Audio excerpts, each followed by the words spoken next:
You're listening to RTI Audio, powered by Rocky Top Insider.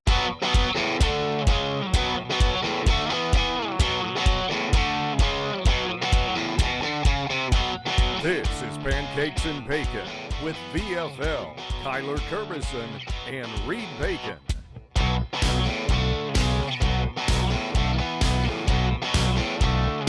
Hello, Vol Nation.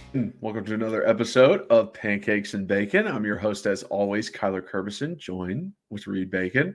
Got a great one today because we were talking about practice. Practice? Yeah, we were talking about practice. Me and Reed both got a chance to stop by the facility on Saturday. Reed had to skedaddle before I did with the media guys. And I stayed for a little bit longer, got to watch a couple things and just look at a few guys and see where they're progressing, see what they look like. Just, hey, you know, how will they have any impact? Will they be able to help this team? All that kind of stuff. So we're going to dive into all that. Great podcast. But first, before we do any of that stuff, most important thing, Reed, how we doing, bud?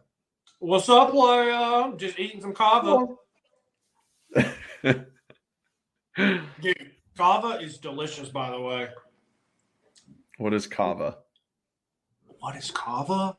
So Megan was trying to get me to go for like a year, and I always put her off. Finally, I went. Now I'm obsessed. It's like a Mediterranean Chipotle. It's delicious. And we have one right on top of Beer and Hill, like 40 seconds away from my new house. So I go there a lot. Anyways.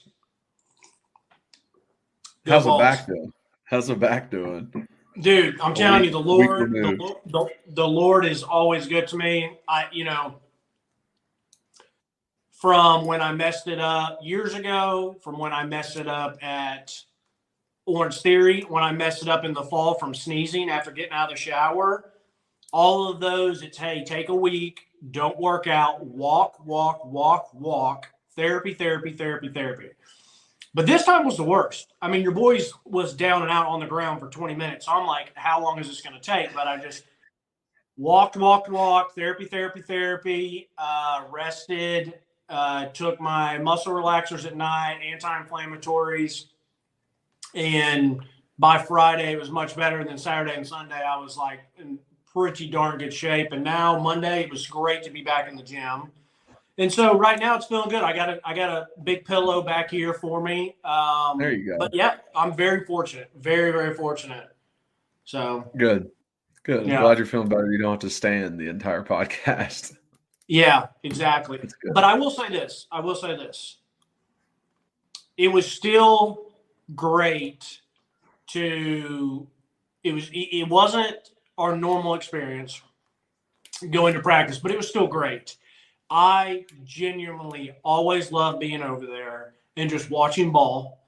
I always love seeing you, but I do have to call myself out on the fact that when we first started going to this, and I didn't mean for it to come off as snooty or rude, but it truly is me being a competitor. And when I would get into this, before I really knew what it all was, I'm like, dude, these guys are saying all this stuff. They're putting all this stuff in, like, they don't know what they're talking about. Like, they don't get to watch all the practice, and they really are only reporting what UT is kind of pushing. And that is facts. Like, that's what they're letting them report. Exactly. And they don't get it twisted, folks. Like, UT is definitely got their hand and prints on a lot of the media stuff. So anyways, it was just the fact that when we went a couple times and I was laughing at them leaving, and then this time technically I wasn't like asked to or anything. Like, it was still very cool because we got there much earlier than most people, and so they were still very relaxed about you and I going in there. That's one thing I do love about it, is like they're strict and they make sure that there's protocols in place and some Tom, Dick, and Harry's not walking in the building. But then again, like, they're great about with former players. The ladies just let you in. And you kind of just go and do your thing, and then you see all your people that you know and talk with them that are former players or trainers or equipment people, whatever. So you and I got to be there early, which was great. Or for me, it was great because I got to at least start seeing, okay, hey, that's this person. That's what they look like size wise. Did they get bigger? What do they look like as a true freshman? So that was great. But I wanted to be respectful, and like when the other media guys started heading out, I said, all right, I'm gonna head out and deuces, and even though like I get it, I don't really consider myself a media person. Well, I don't at all, but like I'm gonna be respectful. Yeah. But I just had to call. What? I never thought you were coming across as like, I'm better than anybody or anything like that. Whenever you mentioned that, like, the media guys don't get to see anything, I always saw it as like, hey, just letting you all know that they are there for 15 minutes. So, Right. like, if you see them say something about someone at practice and say, hey, this person had a good practice, we saw him do something or something along those lines, it's like they can't get that information from their own eyes. They have to either get it from someone else who was at practice, a coach or a player, or it's like they're just making it up. So literally it was just to inform fans, hey, if they're saying anything about the specific practice, it is information they were fed, or it's the first 15 minutes, what information they were got in the first 15 minutes. And that's not a bad thing. That is literally how every school is set up. That's how every football team is. And every football team lets the local media know what they want them to know. Yeah. I mean, that is how it works. Yeah, and I think for me, I do have a much more appreciation, obviously, especially working with Rocky Top Insider and like getting to know Jack, getting to know Ryan, getting to know Rick, and like I do have I went back and read. Matter of fact, the first person I called when I left was Ryan, and we chopped it up and talked because he's obviously been to a lot of the practices about stuff. And we chopped it up for a minute, but I read his article and I love what Ryan said. He was like, hey, this is what we get to see. I'm there for 15 minutes, but this is what I did observe. And I thought everything that he's put in there was spot on. And I appreciate that he notified, like, these guys weren't practicing.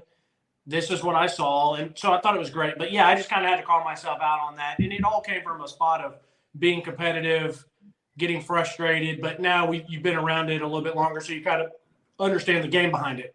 I say all that to say, let's talk practice. I know you guys didn't care about that 7 minutes. I got some quick thoughts.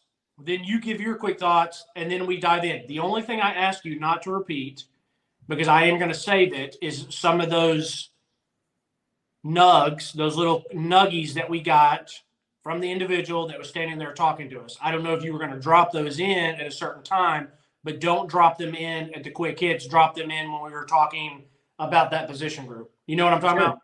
Yeah. Okay. Yeah. So just very quick thoughts, nothing in order. Dante, very imposing. As a wide receiver, I know we saw him, I guess, last year, or maybe I didn't see him last year. I don't know. Anyway, saw him. It's nice to see him back from injury. Dude's imposing as a wide receiver. Dylan, opposite. I love Dylan. You're not going to find many more Dylan Sampson fans than the two of us. Dude is slight. Like, he's not a big dude. Like, Jabari, not a big guy, but still a little bit thicker in some areas. Jabari, what was our other receiver? How am I forgetting about our other running back? Jalen Wright. Yeah, Jalen Wright. Sorry, I wanted to say Jamal. Jalen Wright, like, thick dude. But I see Dylan. I'm right next to him, and I'm like, I love him. Love everything about him. It does concern me. And we'll get there. Now talking about another running back, Deshaun Bishop, local kid, walk-on, coming in this year, like, looks good, looks put together. Like, I was like, okay. I was like, and he's not a big guy. Not a big guy, but in his frame looks great. Chris Brazel or whatever his last name is. I'm sorry, that sounded bad. Not whatever his last name is. I just forget how to pronounce it or whatever. I could look it up actually because I have it up, but not to be disrespectful to him. But Chris, something like that. The transfer receiver, yeah, Brazel maybe it is that. I looked at you and I said, I don't think Buddy's 6'5". Now you look at Dante, that looks like a legit 6'5".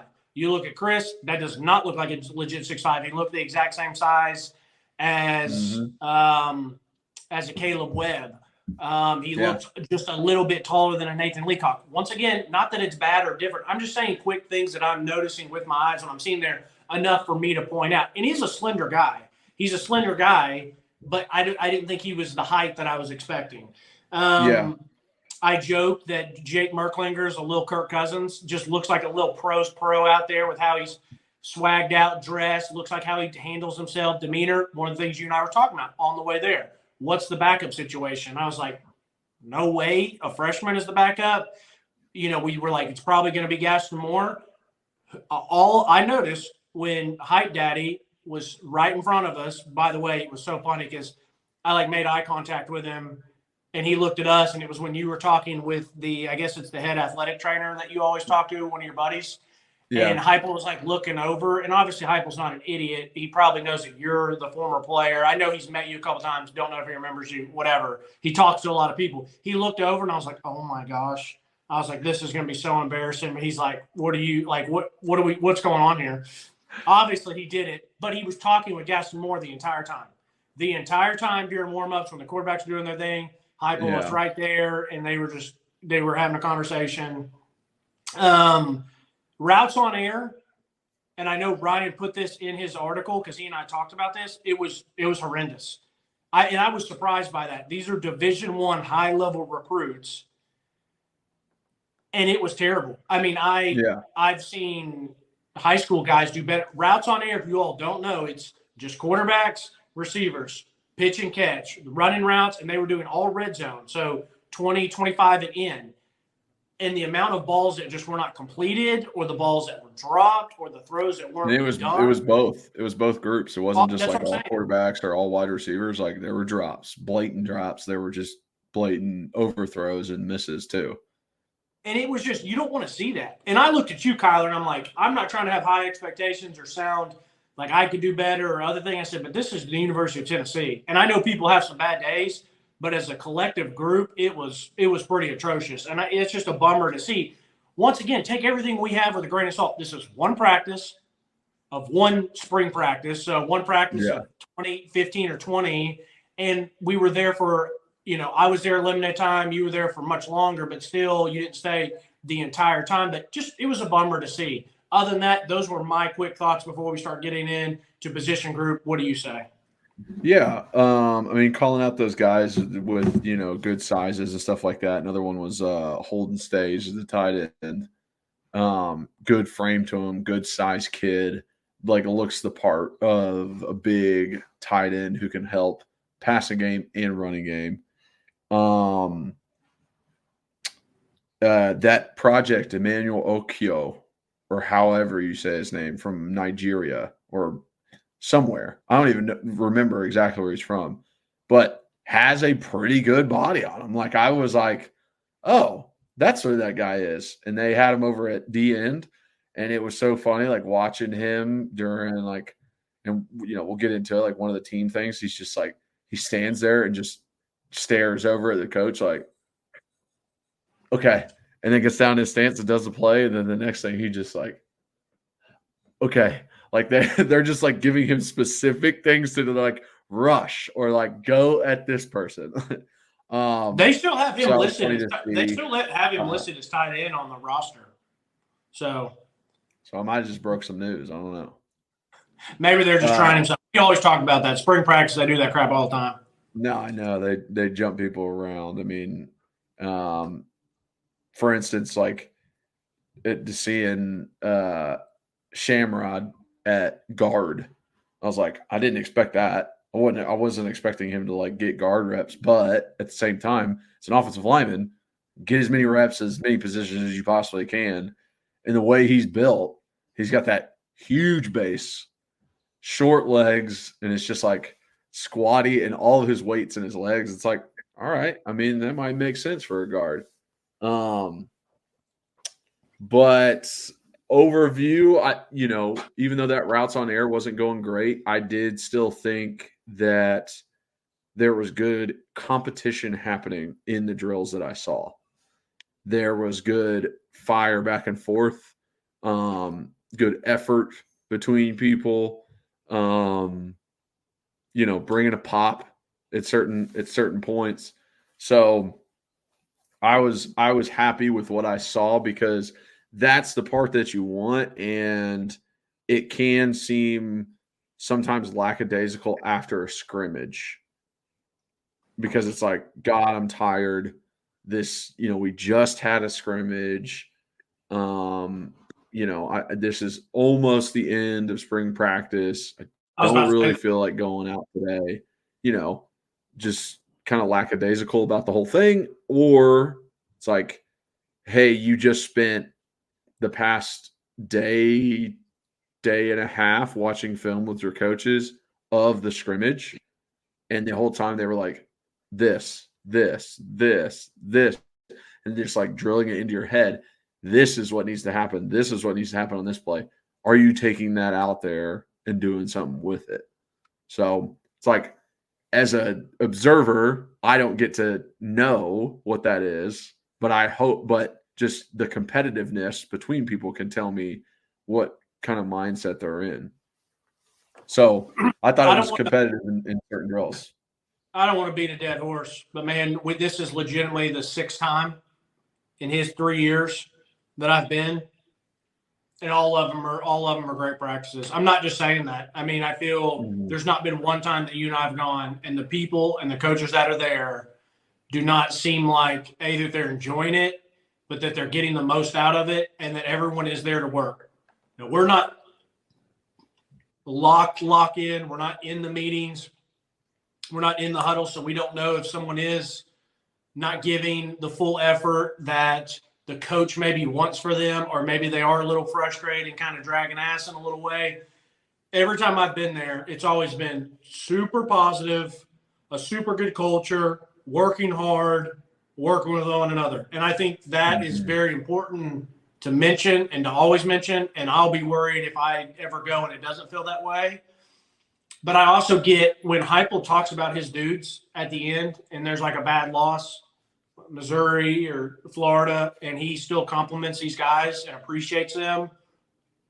I've never gotten where he coach speaks, but I've never gotten it to where I thought he was BSing, and I can get that. I get that, because even if you lose, you still, as a coach or as a competitor, still have that love for your teammate or for your coaches or for your players. If you felt like they gave you everything they had, and then you just feel bad that, hey, I didn't maybe do enough to get them a W.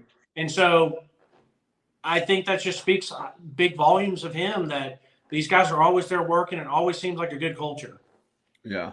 Yeah, exactly. You're not like throwing blame around like freaking Doc Rivers right now. Like throwing blame on literally everyone but himself. Tough scene. All right, let's dive in. Just go position by position. You want to? Yeah, sounds good to me. You have a certain angle you want to go? Which one first? I mean, we can go offense first. You know that I'm gonna have some things to say about O-line. Go ahead and start with Go start O-line so I can finish these last couple bites. I'm sorry. I'm not trying to be rude. I'm just trying to scarf this down. Talk a little O-line. Go with what you saw, what you feel, and then I'll jump in on a few key things, and then we'll go next from there. Yeah. So I do want to start by saying this. There were a good amount of people not practicing on Saturday. I am not going to say who was not practicing, because there are a plethora of reasons why some of them are not practicing. Some are actually injured. Some might need just some rest. Go ahead. Ryan put it in, so it's already public knowledge. Like, Ryan put it in the thing of who wasn't practicing, so you can say it. Well, there are certain people who might have put on pads for the first 15 minutes and then took them off. Okay. So I'm not going to say anybody's name because I don't want to be that guy. Definitely not. And yeah, like I said, actually injured, maybe a little tweaked, maybe they just want to rest him, and they're giving a older guy a day, like to not have to practice. So it's like I'm not even really going to talk about the people that weren't practicing, just people that were. The biggest offensive lineman that I wanted to look at was Lance Hurd, who's the transfer from LSU. Lance, good body for a tackle, long legs, long arms. He looks the part, probably maybe a couple inches taller than I am, and has a smooth pass set. I really, really like his pass set, his hands, his ability to stay square and stay on the inside half of the defender. He did a very good job versus James, versus Caleb Herring, versus who else I see him go against? I can't remember off the top of my head. But when he is in pass pro, he's a legit left tackle. Now, when it comes to run blocking, he's high. He is very chest forward.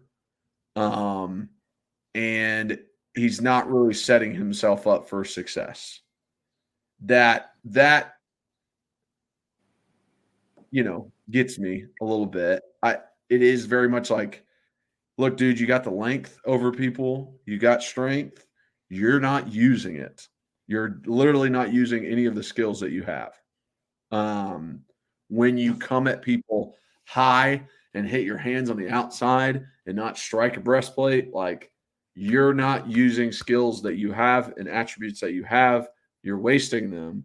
And there are times, and never met Lance before. He has no clue who I am.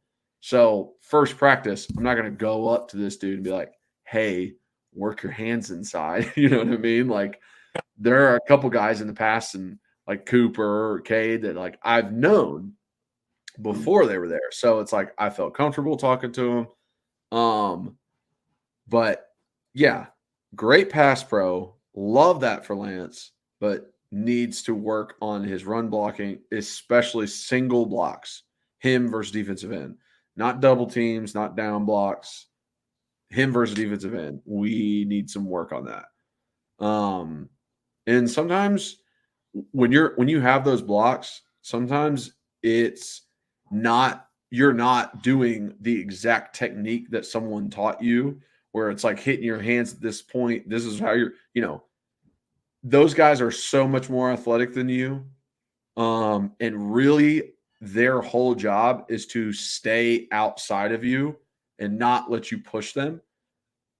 And because of that, they can kind of play you differently than what you want, like what an interior defensive lineman could play an interior offensive lineman. They can just stick that hand in your chest and just sit to the outside, just like long arm you.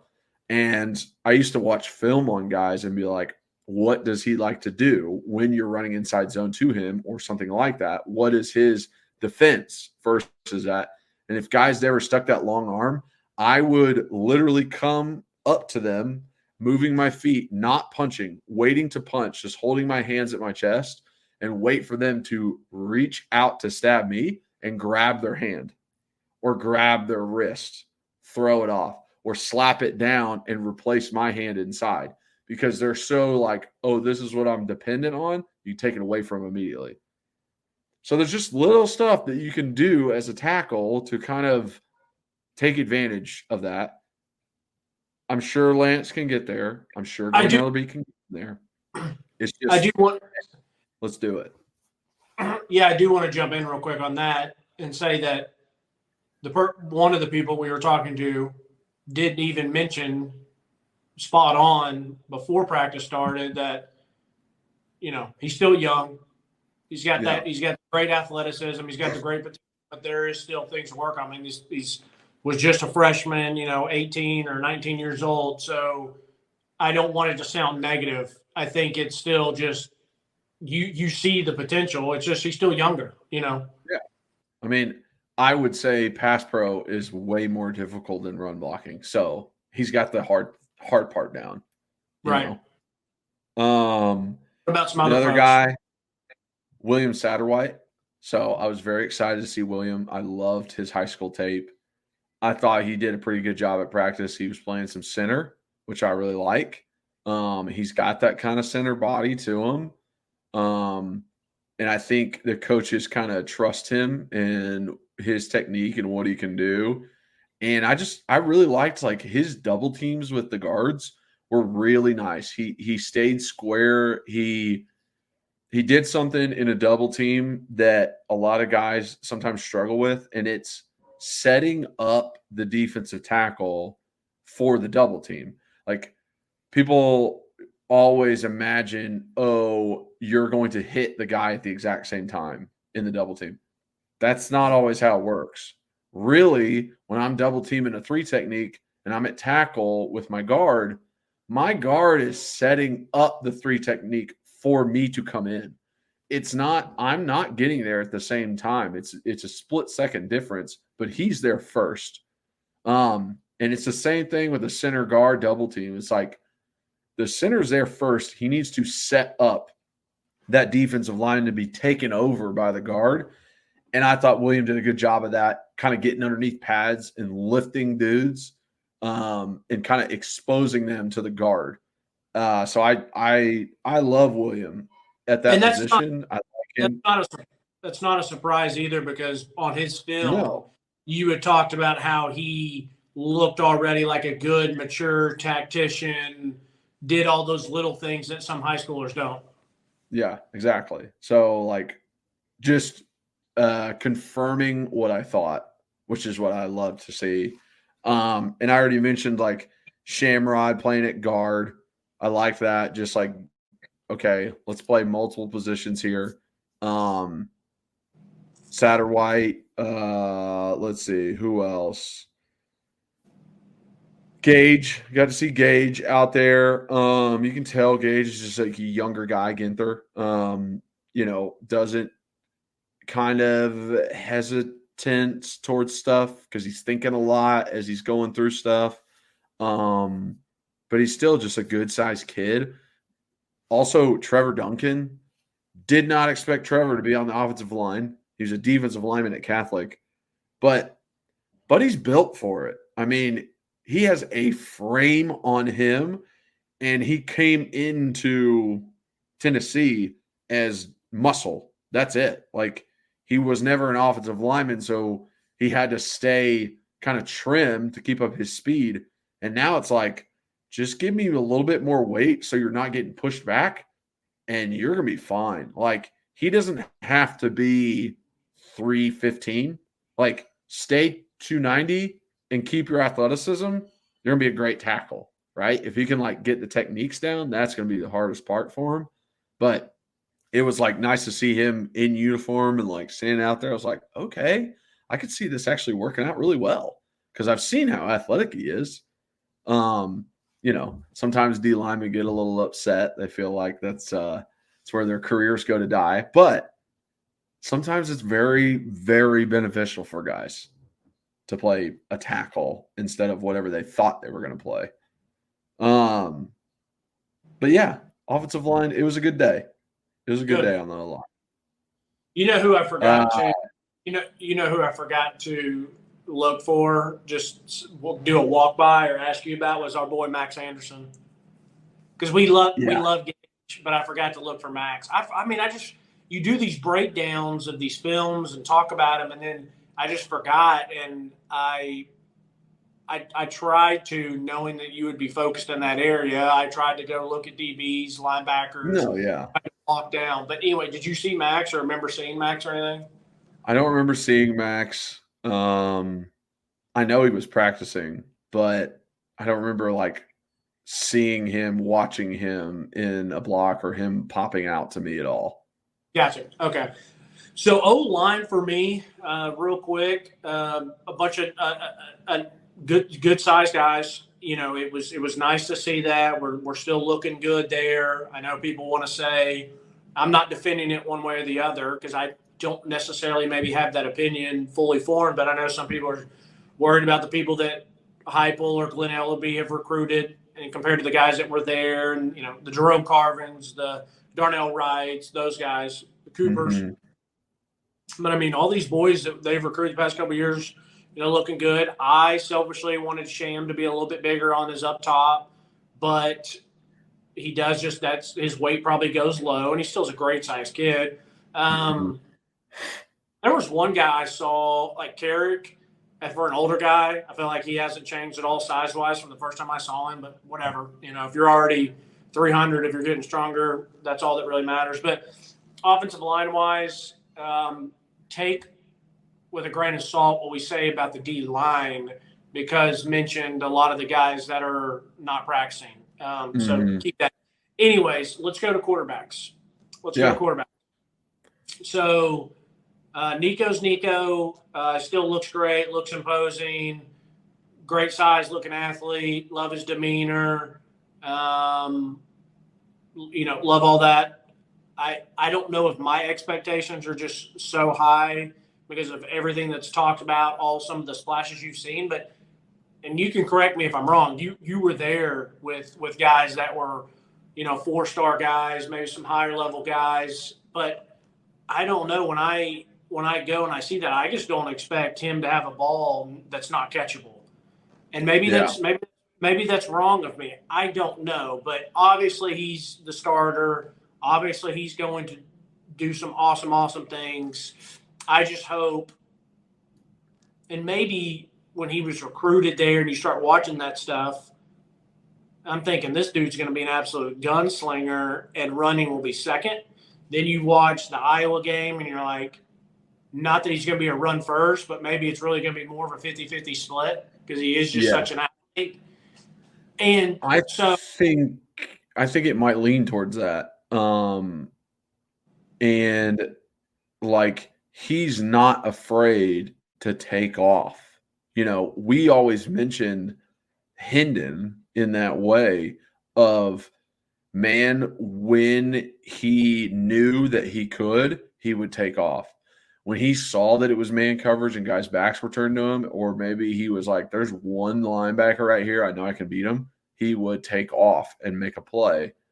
And Nico can do that so easily. Like, his mobility, his ability to get out of the pocket is going to be the most dangerous thing about his game, because he's going to keep plays alive. He's going to get wide receivers. Like, this is something they're going to need to work on literally in a specific drill of, hey, quarterback's got out of the pocket. Where are you running, wide receiver? They will. Running? Yeah. Like, this is going to happen a lot. Nico is going to move outside of the pocket, but stay behind the line of scrimmage a lot. I'm already telling you. And I could be wrong. I mean, we haven't seen the guy play an entire season. We've seen him play one game. But I really was thinking, okay, he's going to be the Hendon hooker in the pocket, but then he's going to be even better outside of it. And I don't know, just some of the routes on air, I was like, what are we doing here? I mean, it's a 20-yard. What? I don't know. First, that's literally like the first thing they do at practice after they do their little stretches and warm-ups. So I don't know. Sometimes it can be like, all right, we're getting into it. It's not quite there yet, but just wait till team. Right. That's why I was saying it could be a me thing. It could be wrong of me, just the extreme expectations that I think it's always not even going to be perfect, but just going to be really, really tight and really, really, on point. But anyways, the backup, I think you and I both agree that it's definitely Gaston Moore, just because of, I think the dude's not. Yeah, I don't think the dude's a bad player at all. I don't think that he's just getting the nod because of experience and older. But I think he can make the throws and run Heupel's offense and stuff like that. Yeah. And then for little Kirk Cousins, Jake Merklinger, thought he looked fine from what I saw. Yeah, I thought it was fine. You know, and Yeah. well, I you thought he know, did okay.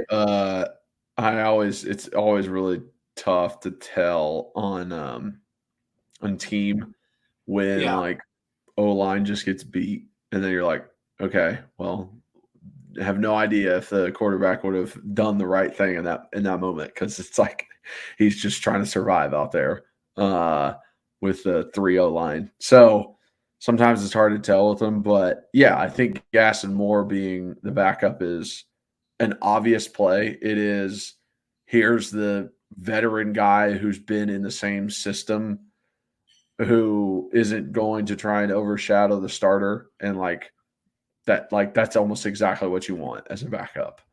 yeah, yeah. Because it's also like he can share nuggets of information to Nico because he's worked with Heupel so much in the past. I agree. I agree completely. Running backs. This is intriguing to me, Kyler. I'll be honest. Receiver, running backs, and tight ends are all very intriguing to me. So Mhm. we love Dylan. We mentioned it. He's slight. So you need 3 to 4 running backs going into a season. You truly do. Because the way that football's played now, 2 guys, maybe even 3, will get reps. One of those guys go down, then you're up on the list very quickly at running back. So Deshaun Bishop looked good. I know that you're going to hit on a point of something that he did nasty in the Yeah.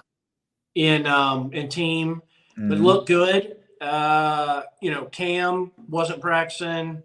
I think he's been out. I think that's known. And then you get Double K, with Keith.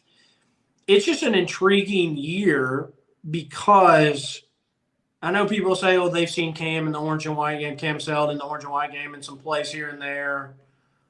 But really, besides Dylan, you have guys that have not played true meaningful snaps that are going to be your backup / second starter, which means could potentially get 12 to 10 to 15 touches a game. Yeah. True sophomores. And then you got a Peyton that, with Peyton, a true freshman with Peyton, that you and I both love this film and think the guy's going to be a stud. But how quick does he get up to the speed of the game? And I didn't get to see him. I don't think he's practicing. And so I didn't get to see him size-wise or in his pads. And, besides how well does he do learning the playbook and learning the plays and with the ball in his hand, but what we always talk about, pass protection. So, running back is very intriguing. I thought it was funny that today when I was working out and I see that the Hayden guy, forget his first name, from Ohio State, which his dad played here, and he went to Memphis. He was in Memphis. He went to Christian Brothers. He went to Ohio State out of high school, and it was between Tennessee and Ohio State. Like, that does seem, because someone tweeted out, this has to be us, right? And it does seem like a very natural fit. Your dad played here. You're from Tennessee. We have some question marks in the backfield. So I just thought it was fun for recording now. I saw that an hour ago. But I don't know. I'm just very intrigued. It's not that I'm necessarily worried about it, but I haven't seen it. And as much as I love Dylan, and I think Dylan's going to be really good for us, the guy has to have at least one other running mate. And then we have to have someone else that is going to step in when someone does get a bummed ankle. Yeah. The bummed ankle part is what worries me. What I was able to see from Bishop makes me feel pretty good. First with Dylan, it's so funny. They were doing a one-on-one tackling drill to kind of start the practice. And this is like the first drill they did as soon as you left. And it was, DB facing this way, running back facing this way. They run opposite, wrap around a cone, and come back towards each other. There's about 5 yards wide in the sideline, and it's, hey, can you get past them, whatever. It's obviously made for the offense, right? Like, it's harder for the defender to make the tackle, which I'll touch on later when we talk about defense. But still, Dylan Sampson is so hard to tackle for some reason. There were multiple times where I watched him go. Everybody got like 5 or 6 reps because it's like so fast. You go back the line so fast. I watched him go a few times, And it's like he wouldn't even really make a move on a guy. He'd like do a little bit, but then just run, and the guy would hit him and try and tackle and just roll off of him. Literally roll off of him. I'm like, how did he just do that? I don't know. Like, I don't know how he broke that tackle because the defender, he didn't shake him. He was there to make the tackle. Dylan just always makes him slip, which is like such a cool thing about him. And I like Dylan is one of those guys that I feel like can be super, super successful and so like under the radar the entire year. Like teams are going to be talking about Nico and they're going to be talking about Brew and they're going to be talking about like all these other guys. And Dylan's going to be the one who's like just messing them up. And then Bishop. So getting to watch Bishop, watching him in that tackling drill, he had some good moves. I liked it. I liked what I saw. Then we get to team. 2 different plays. One, he escapes the backfield, stayed into block. Nobody came, so he leaks out to the right side. Nico's getting pressure. Nobody's open downfield. He dumps it to him. Bishop isn't even facing upfield when he catches the ball. He has to turn and look. T-Lander's coming downhill, coming to him. He puts a move on T-Lander and just makes him stop in his tracks, and he runs right by him. And I was like, oh, as I'm saying, I'm like, oh, shit. About 15 yards later, runs over a DB, just puts his head down and boom, runs him over to try and get to the end zone.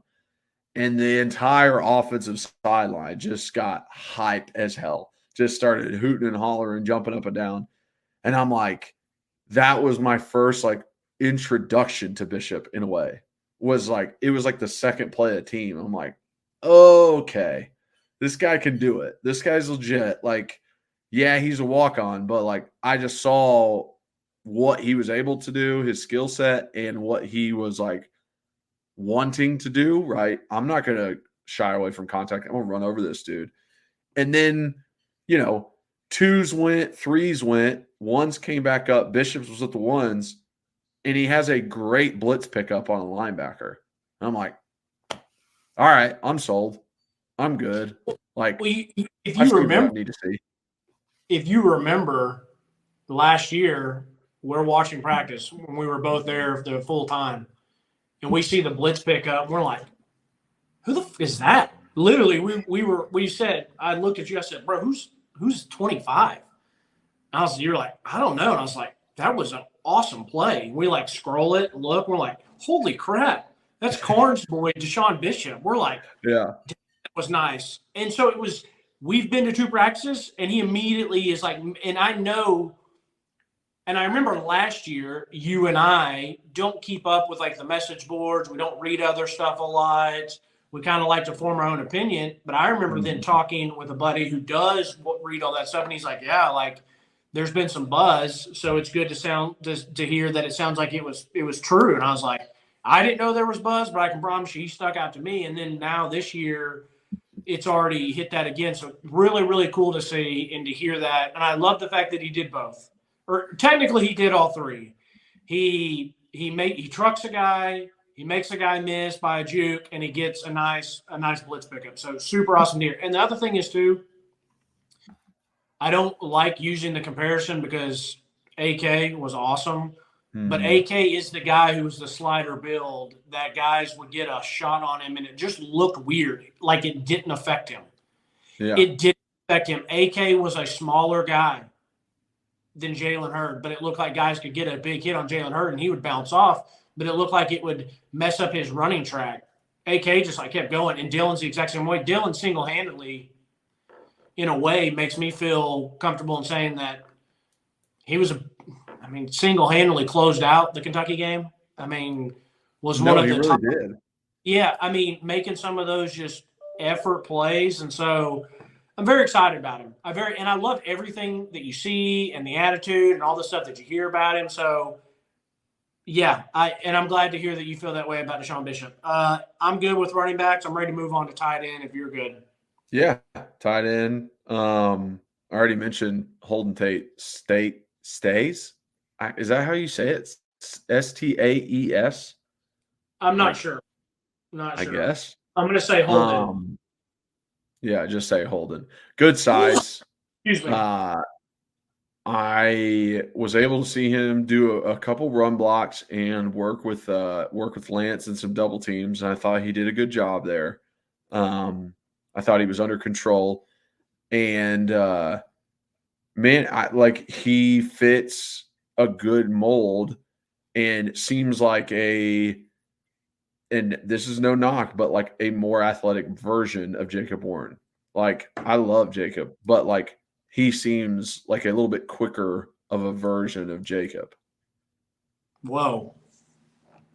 Now, So Jacob's blocking is probably going to be better than Holden's because Jacob's size, he's bigger than Holden. I'm like, Jacob was huge, but yeah, that athleticism. I mean, he's not on the athlete that Princeton. Yeah, that Princeton was at, but he still like can move when he wants to and make guys like, hey, you're gonna have to really try and cover me. Okay. Well, you saw more than I did. I thought size-wise you looked good. On the couple of the routes I saw, I thought it was pretty slow. But then again, maybe it's because he's, the tight ends are going the same time as the receivers are. But I just saw the very first one, and I'm putting myself in a safety, and when I was at Memphis and you're doing – I don't know how UT plays it. I think it's about the same. You're about 10 to 12 if you're a safety and you're man coverage with a tight end. Mm-hmm. And I just felt like he went up, he did the stick nod, and then kind of broke out, hit him right in the chest, and he dropped it. I just didn't think it looked super smooth or super athletic. And I was sitting there thinking, I was like, bro, I think I'm sitting at 10 yards. He gets to me. We both engage, and then he goes that way. And like, it didn't. I'm surprised that you thought that he was more athletic than Jacob, because I thought Jacob. I'm not saying that he was super athletic, but I thought he was pretty athletic. Not to say that he was, like you said, Princeton or Cali, but there was that was my only experience with him. Was that so? Yeah. Size wise, good, but I left that day thinking he's probably going to be more of a blocker, and it kind of ties into something that I'm going to get in. But I thought the Miles Kittlesman. I remember when I saw him, and I was like. He was coming out of like we were there watching all these guys kind of run out. I was like, who is that guy? Yeah. And I was like, who is 87? You're like, I'm not sure. And then when I got home and I looked at it, I was like, oh yeah, I remember him. I remember being the transfer. Like now he looked like good size. I thought he moved pretty well for his size. I thought he was pretty athletic. So that was a guy that caught my eye just naturally off watching him run, watching him move. And then Luke Schaus, number 44, I thought he looked pretty athletic during his just moving around, doing some routes on air, doing some of that stuff. I just am. Ethan is obviously the Ethan's going to have a lot on his plate, and I mean opportunity-wise, if he can pick it all up. Because he's definitely going to be the most gifted, the most talented, and the most offensive threat. So it him? Is he playing the Princeton in the Cali role, and then you have Hayden playing the Jacob Warren role? We'll wait and see that. I didn't. You and I loved Ethan as a true freshman last year. We were practice. We were very blown away, very impressed. Didn't see him. I did not see him this time. I think you just called it out exactly how it's going to play out. Like it is going to be like Ethan's the athletic role, the Castle's the Princeton, and Holden is the Jacob Warren of it. Because one side, Ethan, is athleticism. The other part of it is there is an obvious connection with Nico and Ethan. Obvious. You can tell. Like you see it. That is a guy Nico trusts already. So I just automatically am like, he's going to look for him on a 3rd and 6. Yeah. That's who he's looking for.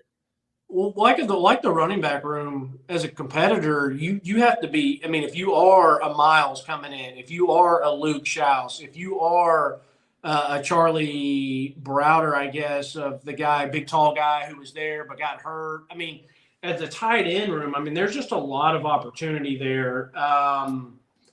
And we do have a lot of good sized big boys. And, but like I said, obviously Ethan is the most potent when it comes to an offensive threat. So it's just something that like even I don't usually care about an orange and white game. When there are very solidified people that it's like, okay, cool, let's watch some of their backups and watch some of the young guys. But legitimately, and I'm not saying it's going to tell us who the starter is, but I'm excited to see some of these other tight ends to see if there's any little inkling, not by the reps they get or who they're playing with, but if they just do anything that I feel like, oh, okay, I can see that translating skill-wise of running, catching, blocking, whatever the case may be. So I'm just very fascinated by the tight end because sneakily, I mean, Princeton, Callie, and Jacob, I'm not going to say that they were great or super good or world beaters, but we've been pretty damn solid at that position for the past 2 years, and it's a very important position for Heupel because of how much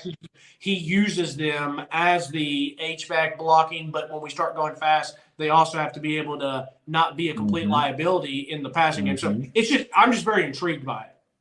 Yeah, I mean, you said it perfect. The liability. Like, I haven't felt like any of those tight ends are like, oh, this is a liability to have him in the game. Like, they've done a pretty damn good job over the past 4 years. Now 4 years under Heupel. Yeah. So I will actually be interested to see that in the orange and white game. Wide receiver. I personally can't forget about Brew. I just can't forget about him because of the injury, because of all the young guys, the transfers. It's like, hey, don't forget. And that's a really nice ace in the hole to have. I'm not saying that you all forgot about him. I'm saying me personally. And it's like, obviously he's not going to be practicing. He's going to be doing other stuff. Yeah. And don't get so worried yet, Reed. Like you still have a very key cog that can do it all, whether it's take it over the top, catch the 5-yard hitch, make it so that makes me feel better. Dante, like I said, super imposing. I mean, that is a guy that looks like he should be able to do pretty much whatever he wants on a football field. But you and I have been around long enough. These fans have been watching ball long enough. Sometimes it always doesn't translate to like, wow, 6'5", 200, runs like a deer. And it's like, okay, he goes out and he has, 25 catches on the year for 500 or 600 yards and a couple tutties. And it's like, okay, not bad, but that's not what we're expecting. So, looks good, but I still we'll wait and see. I still have some pretty good hope. Squirrel, looks good. I love Squirrel. I've loved him since we broke down his film. Is he going to make the next step? I personally feel like if he stays the same, he's still a good player. I do feel I have some expectations like, okay, you've played as a freshman, you've played as a sophomore. Do you have that one more step in you to be a legit game changer that everyone in the SEC knows your name? I need you to be Kadarius Toney. That's what I want. Right. Do you have that in your game? So I don't know, and then lastly, I'll hit these and then I'll hear you. Caleb Webb, is still there. I feel like I want a little bit more from him. And I don't think that's a bad thing to say. No. He's now there. They've given him some opportunities. It just hasn't necessarily matched up with maybe size, speed, potential. I feel like Chaz Nimrod, bro, is going to continue to be in the mix, and he's always been in the mix. And it's the same thing. If you go back and watch the pod that we did about his high school, I said it then. I said he does nothing great, but he does everything good. I said for a high school receiver coming out of Arkansas, I felt like he did everything. Like he was a deep slant or a go route, a deep post, a slant, a hitch, a bubble, blocking, everything. And then he's kind of the forgotten man because of all these big potential guys that we have. But it's like Chaz goes out and beats a guy deep in Kentucky, makes a catch. There's been some times where he does do a hitch route and it hits him in the chest and he drops it. And it's like, hey, that's a big 2nd and 8 that we needed that, or that's a big 3rd and 5 we needed that. Is he going to be able to separate when we need him to? Because he's not necessarily an elite athlete, good athlete, but not elite. So, but I still think he's going to be consistently in the mix. Yeah. And then I personally didn't see the 2 freshmen that we both love. We both love Braylon Staley. Obviously, Mike Matthews we've heard great things, but I didn't really see or notice much of them in the time there. But the receiving core, I still feel pretty good about it. But there's still some of that. For me, we got Brew. Squirrel, is he going to be Squirrel, or is he going to take another step? And who's the next? What do you think? I mean, I'm in exactly the same boat. Brew, Squirrel, and who else? I think Dante is the one that they want to be the next. They've got him as an outside receiver. Now they're not having him run any routes as a slot. And it's like, hey, are you going to be another hitch guy on the sideline that can be that security blanket for the quarterback? Because that's what this offense has lived off of for a while now, is you are spread out wide. You and the corner are the only ones out there, and we're going to throw it to you on hitches and comebacks a lot. Whenever they give us the opportunity, that's what we're going to take. And it's, hey, can you run the right route? Can you break at the right spot you're supposed to? Because there's shit like that happens all the time where they say, you get to 12, you turn, you run back 3, and motherfuckers start turning at 10. And it throws off everything. Quarterback is thinking you're turning at 12. He's throwing it at 10. Now he's throwing it over your head. So it's like little stuff like that. Can we get right? So I think it's a big year for Dante. I think, like you said, Caleb Webb, Nimrod, it's kind of like, what are you guys going to do? Right? Where are you? This is your chance right now. This is it. This is where it's open. It wasn't open with Brew and Cedric and Jalen. Like, it was not open. It wasn't open at all. You're the backup. Now it is. Here we go. What are you going to do? Are you going to try and take advantage of that? So, I liked what I saw out of Nimrod last year.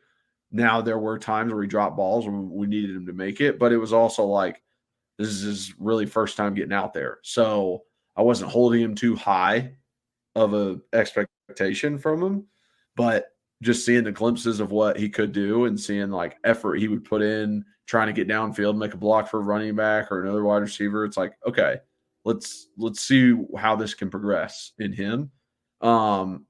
So I would say I'm a little bit more on his radar than I am Caleb Webb's, but we'll see. We'll see what they're able to do. Anything from the 2 true freshmen? Did you see anything that popped out? Noticed anything special? No. Didn't see anything special. There wasn't like a big play that we've seen in the past of big catches or anything like that. So okay, didn't see anything out of them, but that doesn't mean they're not making some plays out there. Right. So the thing I'll say about wide receivers is there was a point where you and I were sitting up there in the South Carolina game, and I made a point. I said, I don't see some of these receivers getting free. There were times where I felt like they got kind of locked up, and it's because maybe they are good athletes, not exceptional. Whether it's good size and jumping ability and can win the ball, like I said, or just world-class speed, like a Jalen. So it's, I just want to see if someone can take that potential and go to the next step. So I guess that wraps up offense. Yeah. So defense, D-line, man. So these are the nuggets that we were given by a coach or strength coach. Well, don't see what kind of coach.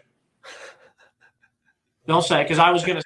This person, he's not just a strength coach meathead. He played at Tennessee. Yeah. So, but anyways, was talking about the D line and was saying it's nasty. Like it's a joke what they've been doing. He also said, "Hey, take it with a little bit of a grain of salt because of some of the offensive line who have been missing and who've not been practicing a lot." Mm-hmm. And you and I both know that in spring practice and in fall camp when it starts, the defense usually is ahead of the offense. It's kind of the natural thing of football. Yeah. But let me just do something for you real quick. You ready? I'm ready for you.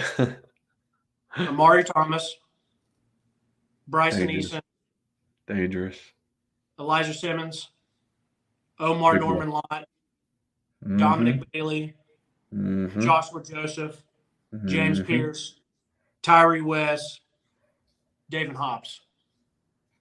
All guys that are returning and all guys that have played and some guys that have played at a very, very high level. Very high level. 1, 2, 3, 4, 5, 6, 7, 8, 9. 9 dudes. That's a lot. If they are on the field, I feel really good about. Uh-huh. Any combination, however you want to mix and mash it. Then you have Jackson Moya, who I called Baby Aaron Donald when I first saw him because of his swag. You have Tyree Weathersby and Nathan Robinson. I'm naming those guys because I physically saw them and I was like, who are these guys? Like, is that who I think it is? And Nathan didn't even look like the same person. And I saw number 99 out there, and I'm like, who's little Aaron Donald out here? Because he had the long leggings, the spat, the long sleeves with the left wristband, 99 looking just like Aaron Donald. I'm like, dude looks like a good athlete. So I asked the coach that we were standing there talking, I was like, who's 99? He's like, Jackson Moa, the transfer. I was like, oh, yeah, totally forgot about him. You know, by the end of the season, you and I have been doing this so much, these transfers and these recruits, like I'm kind of like, I need a break from it. I'm like, I forgot about him. And the way he looks and the coach that we were talking to is like, dude is nasty. Like he's been good. Then he points out and he's like, and I'm like, who's 94? And he's like, yeah, that's Nathan Robinson. I'm like, Didn't even realize it was him, bro. And I was like, Nathan Robinson, the guy who was like a 3-star from here in Tennessee somewhere that Kyler and I watched, and we're like, yeah, we liked him. You know, we were a little bit worried about his speed. We were like, maybe he bulks up, but dude's a legit sophomore in college, so a redshirt freshman. And they moved him inside, and he looks like an absolute unit because he's got a good frame. I mean, 6'6", 288. And if he kept some of that speed from where he was playing the outside in high school and they move him in, and this coach is like, hey, he's been doing some stuff. He's been impressive. Yeah. Then you have Tyrese Weatherby, who came in that class, who also was like, we liked him. We saw some good potential. Physical player, was maybe a little bit worried about the foot speed, but we're getting some good feedback on him. Both guys who were injured, but who have sounded like, and we have been told that they have constantly put in effort to get to his spot. Yep. Okay. So then we get hit with this nuggie of we get told from this coach. Now, this is not the coach's opinion. This is an opinion of another coach who played at Tennessee, who was very, very good, he got drafted, I think, first or second round, had a good NFL career. He maybe or maybe didn't coach at Knoxville Catholic. And now he's on staff at Tennessee. But I would trust what he says about defensive line play, and he proclaims that David Hobbs has the potential to be one of the best D linemen to come through Tennessee. That's a large statement. If you say that, some of the D line that have come through on Rocky Top have been Hall of Fame in the NFL. Have been Hall of Fame in college, have been perennial All-Pros, Pro Bowls. Like, that's a statement. I looked, and you were like, really? I said, bro, like, I was pretty impressed with some of the stuff I saw as a freshman, besides the terrible number of 53. I said, but Kyler, do you not remember coming out? He's a 5-star. And I remember watching his highlight tape out of high school, and I'm like, this guy's playing D-line. He's out here catching passes and outrunning folks at a tight end at his size of, I forget what he was listed in high school, but, Tennessee now has him listed as 6'4", 290, 6'4", 290 and leaving people. Now, once again, it goes back to if you're 6'4", 290 and you got good feet and good hands, watch out. So, And I also made a comment to that coach. I said, when he was talking about how good the D-line's been looking, I said, well, I talked to Kyler and thought that it was pretty funny that Tim Banks, the second day of spring practice, was talking about how we could have one of the best D-lines in the country. And I told Kyler, I said, you usually don't hear stuff like that because they're usually like wanting these guys to continue working, continue to progress, continuing to get better. But when you have the confidence to come out and say that, and it's only the second day of spring practice, like, you must have some absolute just problems and issues with, like, meaning these guys are going to wreak absolute chaos. So, and I love it. I love it because if you got a good quarterback and you got a D-line, you can compete in about pretty much any football game. And I know even for people that don't get to go to practice, go to watch YouTube, watch one of the moves that they put on that Elijah Simmons with his hands and beat a guy, or Jackson Moa hit Buddy with an old Dwight Freeney spin move and cooked him. I don't care who it was that he cooked. I don't care if it was a walk-on. That guy looked like he barely got hands on Jackson Moa. And so anyway, I'll stop gushing, but I couldn't be more excited to see those guys. No, I mean, the D-line is going to be absolute game wreckers. You mentioned the 9 guys, and it's like you don't even like mention Elijah Simmons, who's just like a hoss out there for a few plays. I mentioned him. But the full group of guys that you just went through, it's like multiple like games of experience for each one of them. Really good plays we've seen out of every single one of them. That's the one thing you always worry about with D-line is like, oh, I can have these guys, but I don't have depth. We've got depth. We got depth on D-line. I can rotate in a new 4 and feel the exact same way. So that just gives me so much confidence for our defense moving forward. And those guys really shocked me seeing them in person. I did not expect the Maui guy to be that big. I did not expect Nathan Robinson to be that big. I did not expect the body on those guys, and to see that like they put in work, they were able to do that. It's just like Rodney Garner has done such a good job with this entire position group in recruiting and in development. He's such a freaking boss. It was hilarious, dude. He had a cane at the practice the other day, and he was literally like yelling at the D line, and then just like literally like pimp walking back to like stand like 15 yards back away as he watched his team, and then like turn around and like lean on it. And I just thought it was the funniest thing in the world because like Rodney Garner is such a I don't give a shit about anything. Like, I'm doing it my way. And just to see him out there with a cane, like, pimp walking all these fools, I loved it. It was funny to see that. And I hope for Tennessee and for wins and losses that a lot of these guys get to stay healthy. Obvious statement. Yeah. I want to see these guys stay healthy as a group. I know we have good depth. And so I know if a guy gets injured, there's someone going to be there to help replace. I want to see these all guys stay healthy to see what they can do as a unit and as a group, meaning where do we finish the year with sacks, tackles for loss.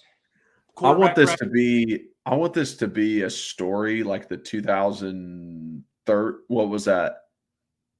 10 Titans? Yeah. With the D-line, that it was like they won 13 games, and it was the D-line. That was it. That was why we won. By the way, very slept on total defense in the NFL. I went and read an article about a year ago on the top 20 defenses in NFL history, and the Titans had 2 of them on there because we had the one in the early 2000s when we were really good. And then they had that one on there that people forget: Kyle Vandenbosch, William Hayes, Albert Hainsworth in a contract year, and Javon Curse. Yeah, dude, they were messing people up. Messing people up. Okay, so I feel great about defensive line. These next two positions, we got some worry. Go ahead and start off with linebacker. Yeah, so at linebacker, there's a few guys that aren't practicing. So, you get the second round, I guess I would say. I start with T-Lander. Still looking like a good sized dude. I don't think he can get any bigger at this point to like depreciating value, like taking away his speed and athleticism if he gets bigger. So I thought he looked good. I thought he showed some flashes of good stuff, but like that Bishop play I was describing earlier, but he got stopped in his tracks. So it's like there's still some vulnerability there. Watching a couple of the other guys, man, it's just they seem so light. Honestly, like I look at them out there and I'm seeing. I just feel like as an offensive lineman, when I look at them, like, oh, I could throw that dude around. Like I could grab a hold of him and take him where I want him to go. And that's never a good sign. That's never a good sign when you're looking at those guys. And I guess like outside linebackers in that realm of like Caleb Herring, like I'm not seeing what I want to see out of Caleb. I'm not seeing the burst and the explosion and the just working hands and getting speed off the edge and being able to drop back. Like I'm just not seeing it yet. That doesn't mean it can't happen, but at this point, it's just not there for me. And then like a Chidavion Bradley, who's kind of in that same realm as him. Man, that guy's thin. I see him and there's no fear whatsoever. Like at least with a thin guy like a Dante Fowler, who was thinnish, his athleticism was out of this world, and you could tell immediately. Chidavion's he's not Dante Fowler, obviously. He's not getting picked third overall in the draft next year. Does he have potential? Can he get to that kind of realm? Yeah, I think so. But Buddy either needs to legit start working on his athleticism, more movements, more stuff, or he needs to put on some weight because he's light in the pants. And that's an easy block for your boy at tackle. Other guys, I'm trying to think who I remember watching. Jalen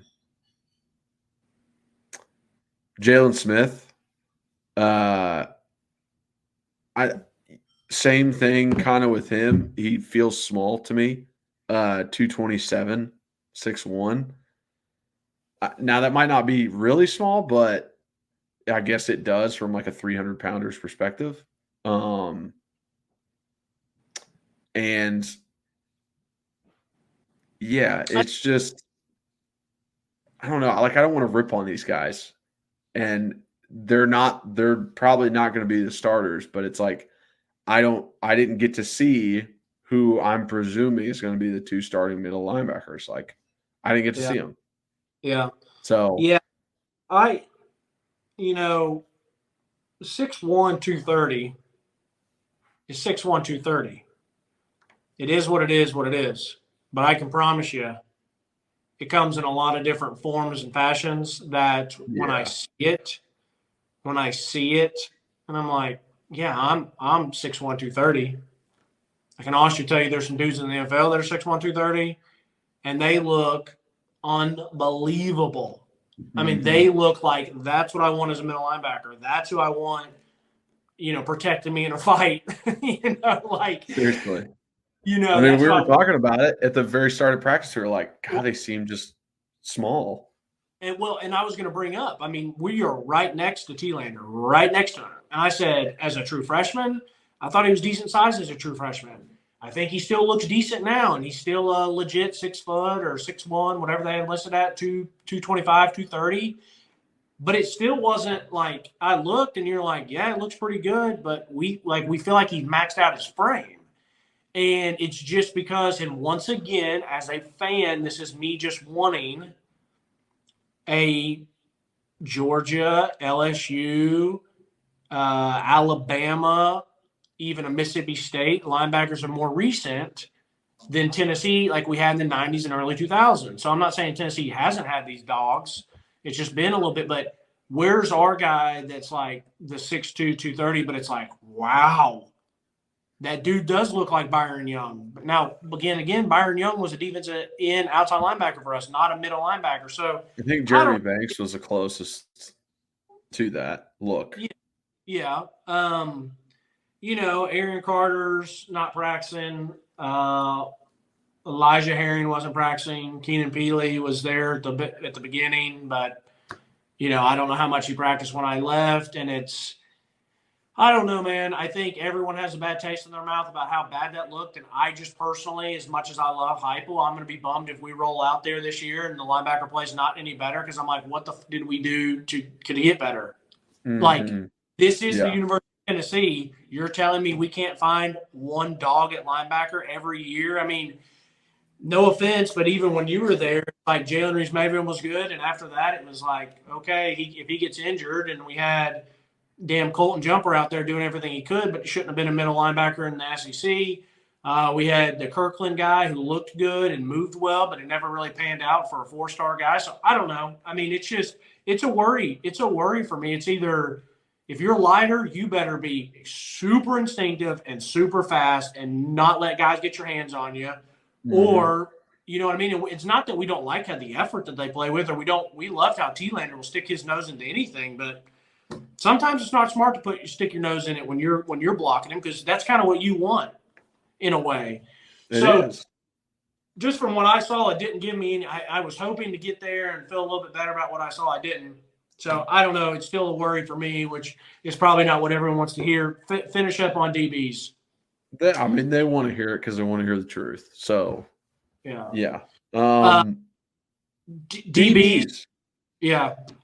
There was some good stuff that I saw out of the DBs. It's a position that had some worry to it as well because of all the guys who left. But just like trying to watch new guys there. I said this earlier, but watching the tackling drill, and like I said, it was meant for offense, right? It is more helpful to the offense than the defense. And every single time I saw Boo Carter go, he made a tackle. Every single time. He did not miss one. And I'm like, that's impressive, okay? This drill's meant for the offense to have success here, and you're still making every single tackle, and people might not consider you a tackler, right? Me, for instance. I wasn't ever like, look at this defensive guy, look at this defensive stud. I was always in my head, offense, offense, offense. Now he goes out there and I see the first drill he's in and he makes every tackle. And I'm like, okay, I already know you're athletic. Were they taken to the ground, or were they just thumping and rapping? No, they were taken to the ground. Okay. Yeah. And he was firing. He was going fast. He wasn't letting like the hesitation catch him. And you've already seen his athleticism. It just like makes me feel good about Boo moving forward. Now, not to say that I saw him do a bunch of, great hip movement when he's covering a guy one-on-one or anything. Like, I didn't see that. But I know he's athletic. I know that he could probably stay with dudes. He's fast. It's like, I wanted to see that tackling out of him, and I got to see it. So it made me feel good about what he can be. Now, some of the other new guys, some of the transfers, I thought we had good size out there. We were talking about that, and it was like, what are you really looking for in a corner and a DB size wise? And it's like, listen, if they're around 5'11, 190, I'm cool. Like, I'm cool with that. That like, I want them to be quick and fast, and that's what matters. The Jermod McCoy transfer, I was watching him a lot, and he was going with the ones at corner. And I saw a play during team where Dante was on the outside and shifted like down closer, took his route, ran a post corner, and McCoy stayed with him the whole time. Was able to like flip hits, like, oh, I'm going to be there if you run that post. Then he goes to the corner, stays with him. Nico tries to get him the ball, but ends up like kind of pushing him out of bounds to an extent. Like Nico had to place it over top. And I was like, that's a damn good play by McCoy. He doesn't, overreact to the little motion. He stays with his man. He's able to, on a route that is meant to kind of get him going one way, recover and stay with him, and then make it almost impossible for the completion to happen. He didn't bat the ball away. He didn't, make a big hit or whatever, but it was, hey, I made your life pretty difficult because I stayed in this hip pocket. So I was like, all right, that's what I like to see. When they were doing the team that I was able to see, it's like they were going 25, 30-yard line in. So didn't really get to see like deep routes on these guys, right? Go routes, maybe a little like sluggos, hitch and go, try and get them off their feet. But I don't know. Like it made me feel better watching practice, because going into practice, I was like, here's a blank slate that I'm trying to figure out. Yeah, so very, very – by the way, I've been cooking farts over here, bro. Have you been hearing any of these? I'm just ripping them off these seats. No, I have not heard of one. Don't worry about it. I mean, my audio – I'm just telling you guys, if you guys are listening to this or watching it on YouTube, I'm not trying to hide it. I'm just trying to be professional because they seem to always have it when you're talking. But, I mean, I'm ripping. What does it smell like in there? Golly. No, it smells fine. They're just very, very gassy farts, very airy farts, and they're loud. I'll be interested to see if I can hear them. But anyways, Nathan, let us know. Nathan, let us know if you can hear him. Also, give me a count on Reed's hair touches, please. I don't think it's a 10 yet, honestly. You don't think so? I don't think so. I thought 10.5 was a good number. Yeah. I don't know. Maybe I hit it. I was touching it a lot early, but I don't know. Anyways, take it with a grain of salt. But who I thought looked like were out there with the ones were Jermod McCoy,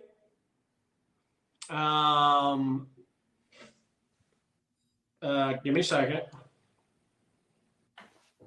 Andre Turrentine. Yep. So it was Turrentine at safety, Jermod McCoy at corner, Ricky Gibson at the opposite side corner, Jordan Thomas at the star/nickel, which I think is a super good spot for him if his foot speed is there. And he looks good.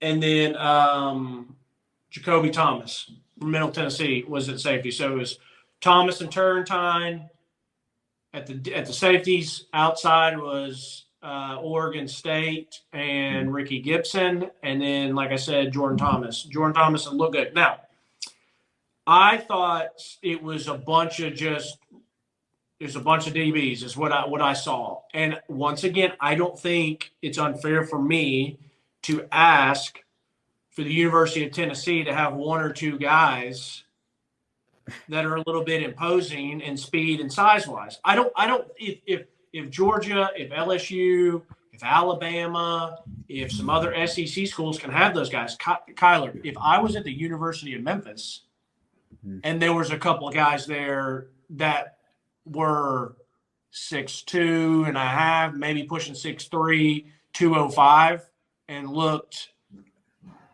like NFL caliber safeties. Now, I know that one of them transferred from Florida State because he got kicked out, but dude looked the part, ran the part. And I'm thinking, I still want to see one of those at the University of Tennessee during Heupel's time. That doesn't mean that it's not going to happen. That doesn't mean that these guys aren't going to be good. But I told you, and I said, it looks like it's going to be the newcomer transfer show. And, you know, I know Turntime's been there. He is a transfer, but he's been there a hot minute. You and I love Jordan Thomas coming out because he is that thicker kind of safety that can absolutely strike people. So I think that I think that might be the closest one right now to what you're looking for. Yeah, you and I love Ricky Gibson coming out. We love Jordan Matthews coming out, that same class. But I do feel good about Jacoby Thomas from Middle Tennessee State. I think it's MTSU, but that guy was still a good player in that conference. And then the Oregon State with I just don't want to mess these guys' names up because there's so many new ones, but with Jermon McCoy. And then even number 12 with Jalen McMurray, who was also another transfer from Temple.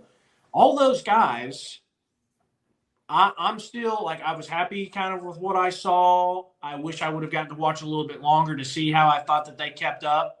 If they stayed hip pocket like you were talking about, how that speed, because speed is something. You know, we went a lot of years with Trey Flowers, Tank McCullough, back at safeties. You know, we had Theo Jackson the first year with Heupel. Who was the star position last year? Wesley Walker. Yeah. So we had Wesley and Tamarian, which, once again, all those guys were that Madden rating of 78 to 82, 83. Had moments of pretty good, had some moments that we would have liked to see different. Once again, that's one of the reasons I don't think they're here anymore, because the team's like, all right, we got to get athletic quicker. Now, maybe the coaches already know that that's the case. I personally haven't seen that. I will say this about the freshmen that I've seen. All those freshmen already look mixed in, like they fit size and speed-wise with these other dudes. Like, you know, Idris Farouk, I saw him. We saw Marcus Gore Jr., and we're like, well, this guy's already look like these other older classmen do. You know, so what are some of the second-year guys that have been there? Do they take a step? You know, so yeah, I've heard some great things about Boo. Obviously, you're talking about Boo. That is one of those things that he's got the speed. I mean, he ran away from everybody in high school on the offensive side, so that means that he should be able to stay with just about anyone on the defensive side. So that is a guy. That's a guy who's going to be more athletic than a Wesley Walker or Tamarian McDonald. Does he put it together? What's that? How can he use it? Bingo. So, yeah, I still, you know, I'm still very much, like I said, this team for me is a lot of wait and see and excited, hopeful, but there is some nerves of tight end, of receiver, definitely of linebacker, and a little bit of corner. So, you know, I wish I would have left feeling a little bit better, but it's okay. I mean, it's okay. Yeah. I'm excited to watch. Like I said, orange and white game this year is pretty exciting because there's a lot of new. Last year it was status quo and Nico. This year it's a lot of positions that are open and available. So yeah, exactly. It's crazy how much turnovers happened and how much of a new team it is. But yeah, it's kind of I need to see some things in the orange and white game and possibly see some things in a fall camp practice to really give me the confidence of being like, this is going to be a huge year for us. Because I know some people are like at that point, like, oh yeah, Nico's here now. It's going to be great. Well, let's make sure we have every other piece too. I know quarterback's the most important, but you need 22 total dudes, offense, defense, and then another 11 on special teams. It's like it's not just one. So I don't want it next year where next year and we think that Nico's gone. You know, if he plays well this year and then plays great next year and he's gone to the NFL, I don't want it to be so much pressure going into the next year. Like we have to maximize this his last year. We get 2 years with him for sure. Let's maximize both of them the best we can. And since there is transfer portal and NIL and all this stuff, then it is kind of like NFL free agency. It is CJ Stroud on a rookie contract. Go do everything you can to bring in these other pieces. And I love Coach Heupel. I pretty much loved everything about him since he's been here. I still think he's a fantastic coach, but I will be slightly frustrated if I go out and watch some of the same linebacker play and some of the same DB play.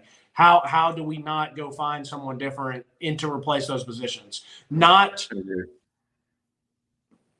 meaning that they're not as if they're not bad and they're okay. Like there were times last year where they were pretty awful. And so it's a little bit maybe more difficult to go from like a B plus to an A. Like that could be a little bit more difficult to find and to get them to attract in Tennessee. But if you're out there running out dudes that are putting grades up that are Fs and Ds, you can't go find me a plus B minus. Yeah. You know what I mean? In the entire landscape of college football and the resources we have. So that's the only thing that makes me a little worried. Yeah. Yeah. I'm with you. I just now the way that it is, now there's a totally different expectation set of like you can go get whoever you need. You have a need, go get it. It's open now. And it's probably not fair, but it's just like you go see a linebacker who's at fucking Tulane.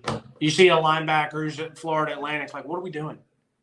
What are we doing? How did we not get that guy? And I get that it's not a perfect science, but it makes it a lot easier when you can go, this guy's been in college football for 2 years. As a freshman, he led the team in tackles. I turned the film on. He looked great. As a sophomore, he was like one of the defensive players in their conference. Like, yeah, don't give some college guy or high school kid the money. Like, go get this guy.